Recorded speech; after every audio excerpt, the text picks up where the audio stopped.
Angry Joe, and I'm here with Sheldon Carter, the creative director behind Star Trek, the video game, okay?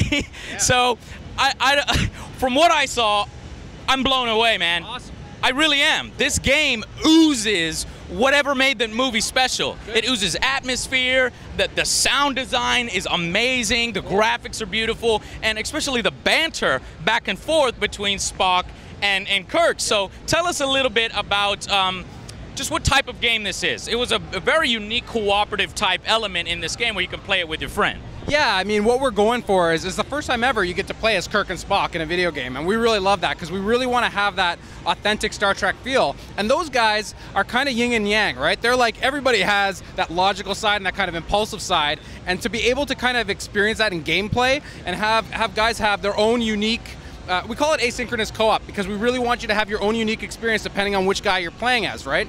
So you're being Spock and you're kind of using the tricorder, you're doing mind melds, you're doing nerve pinches. You're Kirk, you're making jumps you have no business making, you're running and gunning. Yeah, you're using the tricorder to call down an airstrike from the Enterprise. So we really, like I said, it's really important to us to have that kind of different co-op experience no matter who you're playing.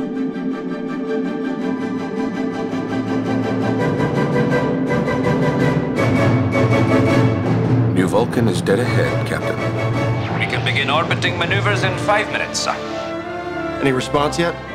Hails met with silence, sir. Really encouraged by what I saw from the demo. It seemed as if, Spock was doing different things from Kirk, but can Kirk do those same things with the tricorder, or is that limited to Spock and certain things are limited to Kirk? Yeah, they do have their own unique ability set. Now, certain things we love, like tricorder scanning things, is something that both those guys can do. In the demo, Spock definitely did more of it. But I mean, Spock's way better at hacking, right? And Kirk's going to be way better at using it for those kind of commander moments. So you're going to get a difference and you're going to get some overlap because we want you to have, a great experience. Sometimes when I look at the game, I kind of say someone spilled some Metroid Prime in my Uncharted because we really want to have that feeling of exploring with the tricorder, looking around, understanding the environment and the civilizations that you're exploring. Now, so will we be seeing like a leveling up system? Are we going to be able to level up our Vulcan grip? Yeah, every time you scan, you're gaining research points, and research points are how you level up your character. We didn't want to pause the demo and kind of bring up a whole UI and show you all that stuff, but it's coming.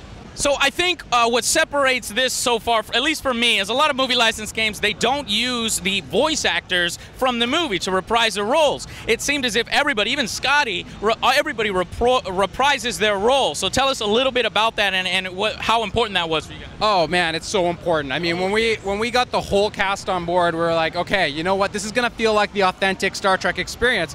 And it's funny because we went through the demo before we got those guys into the booth, and it was just us, the guys at the studio doing our best Spock impression. And it's funny, but and then once these guys did y'all do the old Kirk in Kirk's voice? Yeah, our voice acting skills. Shatner. Yeah, it's really good that we're making games and not voice acting because it was pretty bad. But once those guys came in there, it was cool because like Zach Quinto was in and he was reading his lines for Spock, and he'd say, oh, Spock wouldn't really say that. He'd say this, and it just adds, it punches it up. So having the voice actors, I think, is going to really, we really care about making an authentic Star Trek experience. We want the world that got redone in 2009 with a J.J. Abrams movie. We want that to be the experience that you're going to get when you're playing the game. And I loved that movie. So, and this, it looks so authentic. It really does look like Star Trek, the sequel.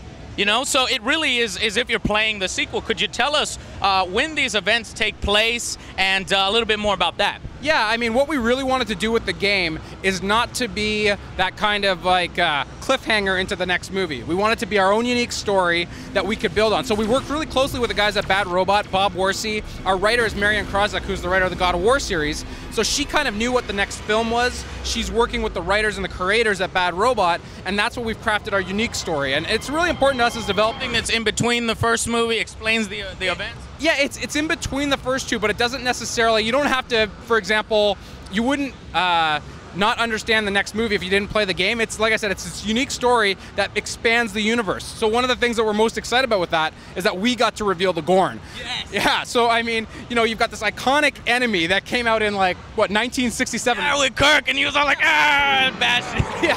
Yeah, so, you know, one of the most loved and iconic sci-fi enemies. And we're able to kind of bring that to the game, reimagine them, build out their civilization. We're really excited about that. Y'all should throw like the old skin of the Gorn in there, like as an unlockable or something. That would be awesome. Yeah, that would be pretty cool. I tell you what, another thing that got me really excited, and it started off right because you are on the bridge of the Enterprise. He gets up.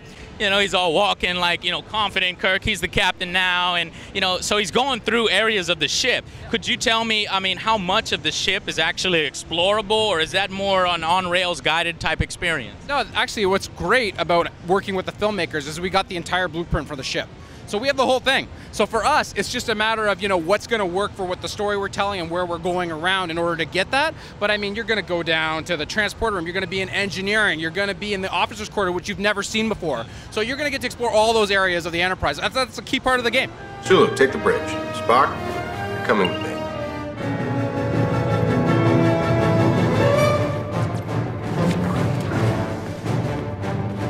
Captain, perhaps the more prudent choice would be to send an away team first. Definitely more prudent, not nearly as much fun. So already, I mean, I'm so excited. Already it seems like you guys have made the best movie license game. That means a lot because I've played a lot of movie license games. This one it's just oozing effort. It oozes authenticity. The sound design is great. Did you guys get the actual sound from the movie, or you work on that really hard? Yeah, I mean, the sound design, our sound designers are super talented at Digital Extremes, and we've had also great luck with the fact that since we're working so closely with the creators of the movie, we get all the sound libraries, we get the music, we have the real composer, you know? So all those things, I mean, it's great to hear people say that type of stuff because it's every little touch we make, we want it to feel like you're, you know, when you come out of our demo or when you come out of playing the game, you want to feel like you had a Star Trek experience. It wasn't just that you played this great game, you played a great Star Trek experience. I saw this really great moment where Kirk called down photon torpedoes directly from the Enterprise. He was marking the targets. That was pretty cool. Are we going to see a lot of cinematics in the game helping drive that story along? And how long can we expect this experience to be? Yeah, the cinematics, one of the things that we actually think are really important about cinematics is, one, they're from both players' perspectives. So you're always going to get unique perspectives on the cinematics for Kirk and Spock. And also, we really want you to have agency inside that cinematic. So for example, in the demo, you saw a situation where, you know, Spock made a jump, and he made it easy because he's got Vulcan blood, and he's fast, and, you know, he's strong. Kirk didn't quite make it, and he's hanging off the edge. And normally that's a cinematic moment, but for us, you know, Spock's struggling with a Gorn who's trying to strangle him. He gets to kick a gun to Kirk, who can take a shot to free him. So that whole cinematic was playable, and that's what we want to do through the whole game so that you have that, again, unique experience. So the question now is, are you guys satisfied with possibly the best movie license game, or do you want to up the ante and go for legendary? Because I'm about to ask, does this game have any ship combat in it, or multiplayer elements? Right. So besides the cooperative, the asymmetrical cooperative. Yeah, I mean, the co-op is definitely what we're talking about now. In terms of ship battles, wouldn't that be cool? Yes, it would. I think it would be cool. All right, I got you. Just smile. No, blink if ship combat. 2 blinks. No, wait, how many blinks? Awesome, man. What about multiplayer? Is this more just a story-driven type experience? Right now, all we're talking about is the asynchronous co-op, and we're really excited about that part.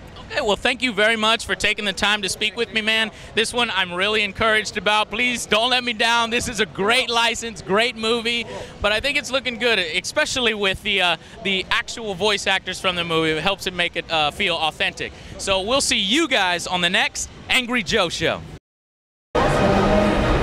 Fire everything!